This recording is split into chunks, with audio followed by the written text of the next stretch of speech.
I'm Chef Sarah Glover and we're in Sedona, Arizona, and I'm going to cook a recipe from my new adventure cookbook.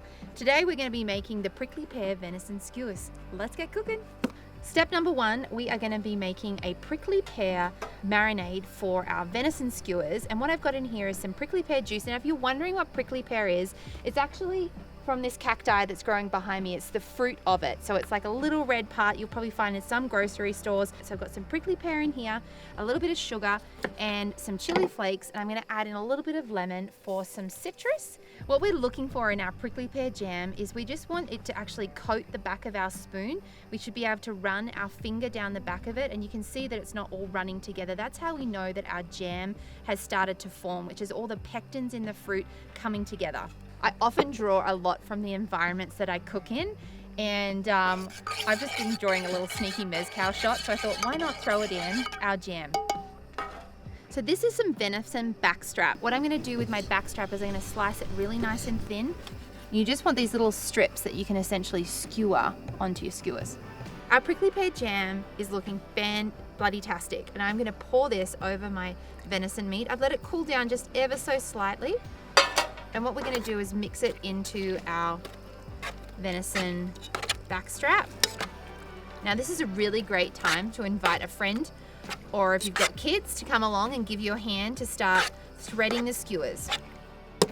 Friend! This is my friend Hannah. We've been camping out here in the desert. Hannah, you want to give me a hand? Okay. All right, so these are some skewers, and what we're going to be doing is just threading our venison meat onto our skewer. So you kind of do it in like a little S shape almost. So you're going to start at the bottom, skewer it up. You can put as much or as little as you want onto it.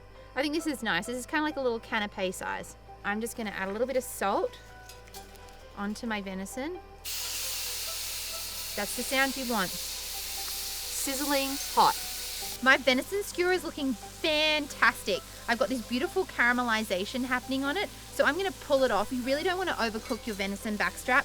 You just want to give it a really nice reverse sear. So I'm thinking about 2 minutes each side, and then you really want to make sure you give it a bit of rest time. So you need about 5 to 10 minutes rest time on all your meat, and that's just going to allow it to just settle, all the flavors to keep enhancing with it, and then we get ready to dig in.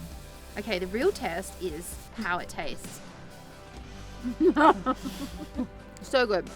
Venison meat is really underrated. Not enough people eat it, and I think it's like such a sustainable meat to be eating. What do you think of this recipe, Hen? Very juicy. The meat's really tender. Do you like the prickly pear? Yeah. Maybe a prickly pear margarita would be good with it. Right. You guys have to try this and let us know what you think.